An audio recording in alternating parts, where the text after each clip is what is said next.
গাইছ হেল্ল' গাইছ আজি গাখীৰৰ পৰা ষ্টাৰ্ট কৰোঁ পুৱা উঠিয়ে গাখীৰ নাই সেয়েহে গ'লোঁ গাখীৰ আনিবলৈ গাখীৰ দিয়া চাহ উঠি ফালে গাখীৰ আনিলোঁ এয়া চাহ বনাব মানুহটো কি কৈছা কি হ'ব বসন্তী বাইদেউ আৰু জুৱাই ঘৰত যাবি তেতিয়া বসন্তী বাইদেউ যাব ন চাহ বনাব চাহ ভাল লাগিছে চাহটো যাম চব্জি আনিব ন আহা কি কৈছে সি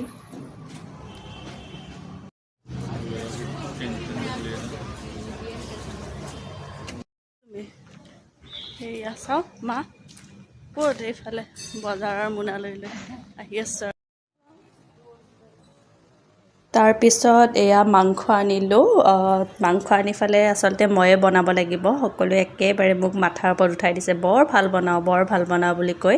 নাজানো কি হয় পিছে দুবিধ বনাব লাগিব চিকেন আৰু মটন যিহেতু মাহঁতে চিকেন খায় বাকী আমি পোৱালিখিনিয়ে মটন খাওঁ মাহঁতে বয়স হৈছেতো সেইকাৰণে ৰেড মিট এভইড কৰে আপোনালোকেও ৰেড মিটটো বেছিকৈ নাখালে ভালে কিন্তু সকলোৰে নিজৰ নিজৰ চইচৰ ওপৰত কথা আৰু গতিকে এয়া বনাব ষ্টাৰ্ট কৰিলোঁ পিছে আপোনালোকে কি খাই ভাল পায় চিকেন খায় নে মটন খাই ভাল পায় মোৰ পিছে দুটাই খাই ভাল লাগে বাৰু সেনেকৈ একো হেৰি নাই তাকে ধুনীয়াকৈ বনাই ল'লোঁ সকলো যিহেতু ৰৈ আছে মোৰ হাতেৰে এসাঁজ খাবলৈ বুলি গতিকে এয়া ষ্টাৰ্ট কৰি দিলোঁ আৰু বনোৱা ভগৱানৰ নাম লৈ কি হয় নাজানো আৰু অৱশ্যে চবে খাই ভালে বুলি ক'লে দেই